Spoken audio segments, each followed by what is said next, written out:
Partoutatisse, bande de petits geeks. Je viens de regarder Astérix, le combat des chefs de Alain Chabat. Et je vais vous donner mon avis, sans trop de spoil.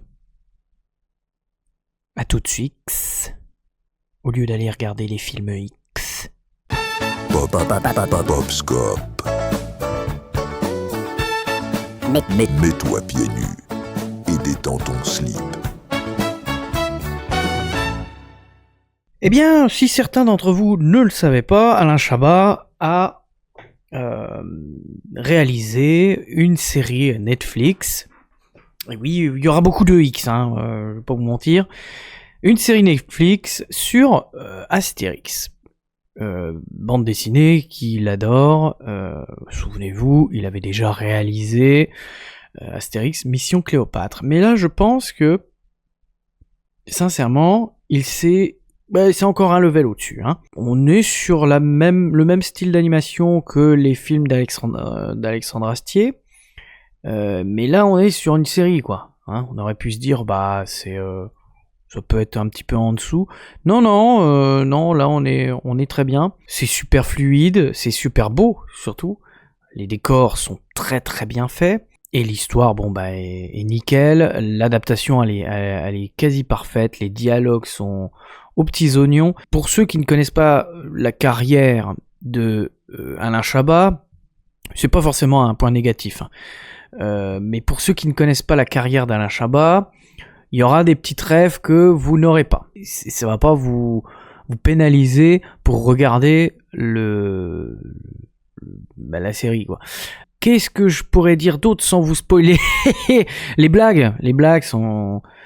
c'est du Astérix, ça reste du Astérix avec du Chabat. Il y a énormément de refs au monde actuel, aux réseaux sociaux, aux anciens Astérix en BD, aux anciens Astérix en dessin animé, notamment je pense à du 12 travaux d'Astérix, je pense à du Coup du Minir. Franchement, rien à redire, c'est même un peu émouvant de temps en temps. J'ai vraiment apprécié, j'étais à fond dedans. Voilà. Au casting, voix, parce qu'ils ont fait des castings voix. Et c'est ça qui est génial aussi, c'est que la synchro labiale est parfaite, du coup. Et ça fait même un peu bizarre. C'était déjà peut-être un peu le cas chez Astier. Mais je trouve qu'on n'est toujours pas habitué à ça. À la synchro labiale dans les productions françaises en 3D. Ça fait bizarre. Ça fait bizarre, mais on s'y habitue très vite. Au casting. C'est peut-être là que va y avoir un petit peu de bémol. C'est-à-dire que, de toute façon, il faut le voir. Il faut que vous le voyez. Personne ne pourra dire, mais vraiment personne ne pourra dire que c'est de la merde. Celui qui dit que c'est de la merde est juste un con parce qu'il veut faire du buzz ou de la vue. Mais c'est grandiose. Je veux dire, il y a une imagination de ouf. Les plans sont superbement bien maîtrisés. Petit bémol sur, effectivement, la distribution des voix. Alors, j'ai remis Wikipédia pour pas me gourer. Même si ça passe au bout d'un moment. C'est-à-dire que, on va dire que à la fin du 2e épisode, on est habitué à la voix d'Astérix, mais on sait que c'est Chabat. Moi, j'ai jamais été fan de Chabat en tant que comédien de doublage. Shrek, pour moi, j'entends Chabat. Et si j'entends Chabat, et que je trouve pas qu'il s'approprie vraiment les rôles.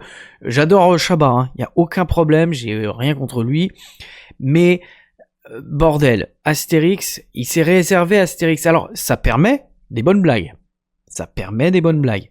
Il y a des bonnes refs, mais c'est des auto-refs, quoi. Enfin, ça n'aurait pas eu le même impact si ça n'avait pas été Alain Chabat qui doublait Astérix. Mais alors, pire encore, il double H-Canonix. Et ça s'entend. Et merde, vous pouviez pas prendre, je sais pas, un mec qui qui fait une voix de vieux, quoi, j'en sais rien, moi, mais voilà, un vrai gars qui fait une voix de vieux, qui change, parce que là, on reconnaît trop, même s'il essaye d'aller dans les graves, on a l'impression d'entendre Shrek. Donc, c'est un peu dommage. C'est un petit peu dommage. C'est pas ça qui gâche le truc. Ça gâche en rien le bordel. Il y a un autre membre du casting, où là, vraiment, je trouve ça va pas du tout. On m'en avait parlé. Et effectivement, putain, quand j'ai entendu ça, non, ça passe pas. Ça passe pas. Thierry Lhermitte en Panoramix, les gars. Non. Parce que Thierry Lhermitte, il a pas l'habitude de faire du doublage. Et que, non, là, vous entendez Thierry Lhermitte, quoi. Là, c'est le dîner de con. Voilà, c'est du star talent, hein. Gilles Lelouch en Obélix, très bon. Franchement, ça passe, mais ultra crème. Grégoire Ludig en Abra Raccourcix, pareil, génial, mais parce que c'est des mecs qui ont grandi avec ça. Ils ont mon âge, je crois. Grégoire Ludig et David Marsay, c'est des mecs, ils savent le faire, quoi. Donc il y a aucun problème. Géraldine Nakache aussi, en bonne mine. Eh ben oui, hein, on n'y aurait pas pensé. Je suis pas un très grand fan de Géraldine Nakache de base, mais rien à redire. Elle va très bien sur bonne mine. Fred Testo aussi, parfait. Et puis alors, le must du must, je pense que c'est notre ami Jérôme Commandeur, qui joue Black Angus. Alors, il est très bon là-dedans. Mais alors, putain, il est encore meilleur dans La mère à César. La mère de César. Oh putain, mais c'est à crever de rire.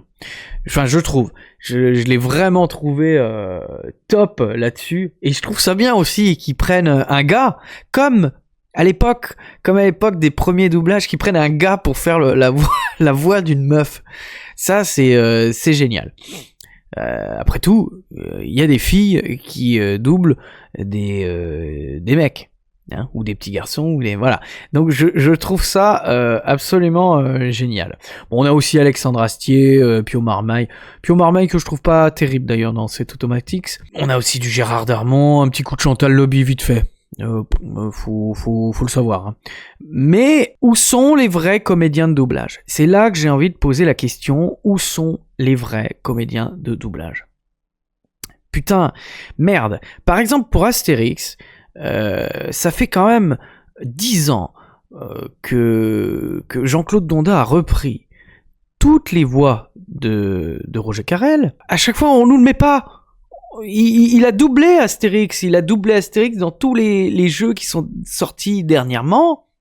Et il y a pas de... Pourquoi on prend pas Jean-Claude Donda ? Qu'est-ce qu'ils ont avec Jean-Claude Donda ? Il y a un problème ? Vous êtes frité lors du contrat, là, je sais pas, je ne comprends pas. Laurent Lafitte en Jules César, ça passe au début, puis de temps en temps, quand il monte dans les aigus, c'est pas ouf. Mais voilà, merde, prenez des vrais comédiens de doublage qui ont l'habitude, parce que c'est bien le Star Talent, mais point trop n'en faut. Là, il y a trop, quoi, il y a trop.